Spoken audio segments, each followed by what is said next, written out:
Magandang gabi mga kasari-sari. Ito na naman ang inyong palawan, yung tindera. At syempre, kahit alas 10 na ng gabi, maichichismis pa rin si Ate Tintin sa inyo.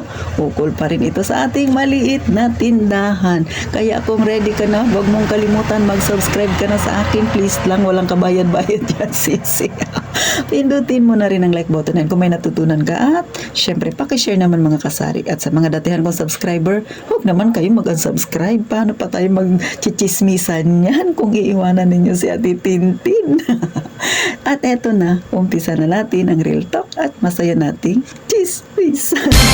Magandang gabi. Ngayon ay alas 10 na ng gabi dito sa lungsod ng Puerto Princesa. Pero ngayon lang si Ate Tintin medyo hindi na busy. Kasi nga mga kasari, so sa umaga grabe ka busy, tapos grabe ka ingay.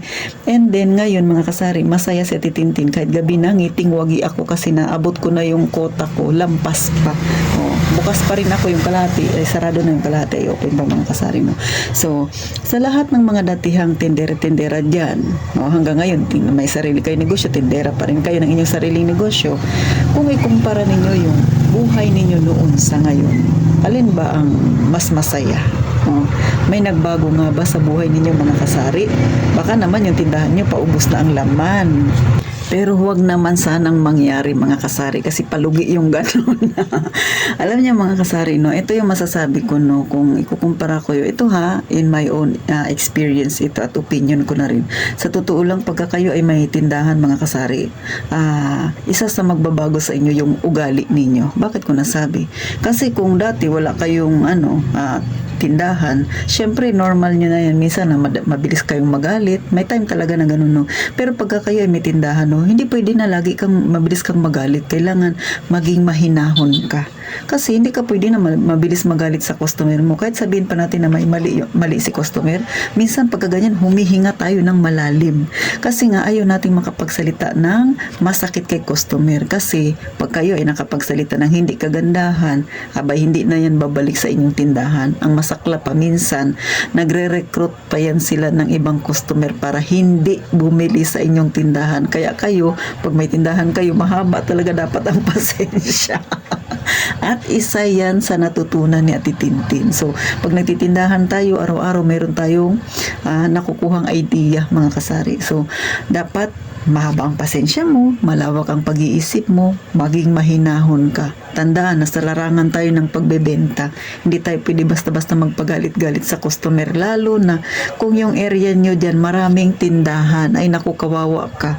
Kasi pagka ganyan, magre-recruit yan ng magagalit din sa'yo. Tapos ang mangyayari, hindi ka nabibilhan. So paano yan? Tapos tabi-tabi kayo dyan. So ikaw yung lugi. Kaya hindi naman siguro malaking kawalan kung magiging mahinahon ka sa harap nila kahit na pikang-pika ka na minsan sa ugali ng customer mo.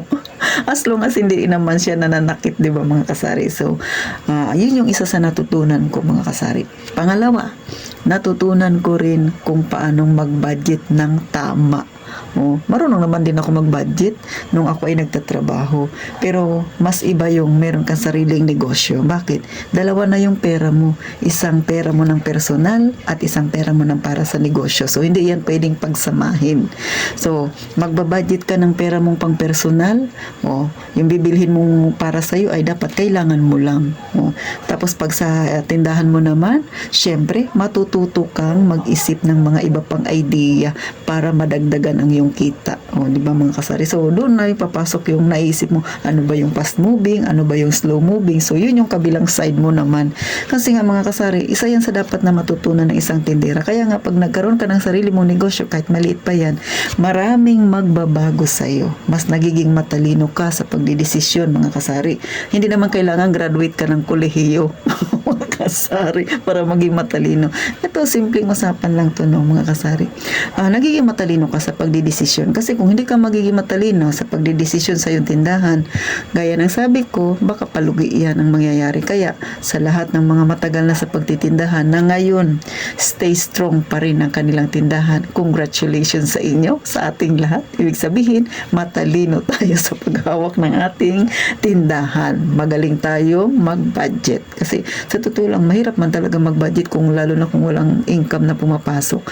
Diyan naman papasok yung tumal na nararanasan ng isang tindahan mga kasari. Kaya Sa mga nakakaranas niyan, mga kasari, maging mapagpasensya tayo. Gaya nga ng sabi ko kanina, tanghali na ako nag-open, tapos matumal. Pero tuloy laban lang, no? Maging masaya lang tayo sa ating ginagawa.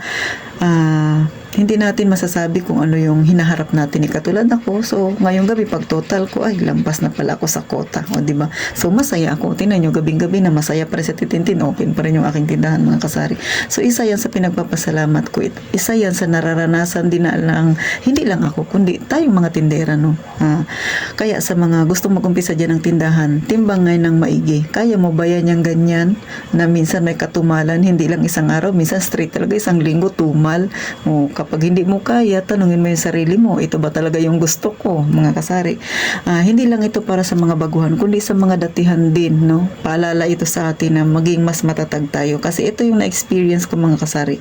At syempre, sa totoo lang, hindi lang yan ang problema kinakarap na isang tindahan. Katulad dito sa amin, tabi-tabi na kami, tapos ngayon, meron na namang nagbabalak na magtindahan. Sa harapan ko pa talaga, hindi ko rin sure kung tindahan talaga yun, pero magkaalaman na lang yan, mga 2 buwan mula ngayon, mga kasari. So isa rin yan sa problema ng isang may tindahan, yung mas marami na kayo maghahati ng mga customer. At syempre, mga kasari, no, isa rin sa hamon sa ating mga tindera-tindera, no? Ito lalo na payo ito. Bakit masaya si Ate Tintin? Ay syempre nakawala na tayo sa utang.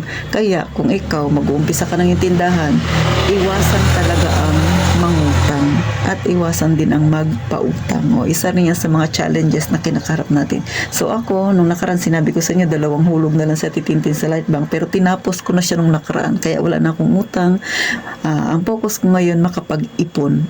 Hindi ko masasabi na hindi na ako mangutang, pero pipilitin kong hindi na ako papasok sa utang, kasi para walang problema, kasi masakit sa ulo na may iniisip ka. Mas mainam na wala kang utang, kasi pagka ganitong matumal, wala kang intindihin, wala kang responsibilidad na ay mababayaran pala ako bukas, so di ba, mga kasari? So masakit sa ulo yun, tapos matumal pa, so nai-stress ang isang tindera. So para hindi may stress ang isang tindera, huwag mangutang.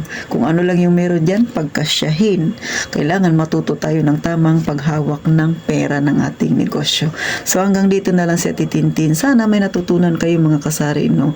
Ito simpleng kwentuhan lang ito, pero ito yung isa sa mga dahilan bakit minsan na-stress yung isang tindera, nagkakamali siya sa kanyang pagplano ng kanyang mga desisyon, kasi nga kung marami kang utang tapos matumal pa, so sasakit talaga yung ulo mo.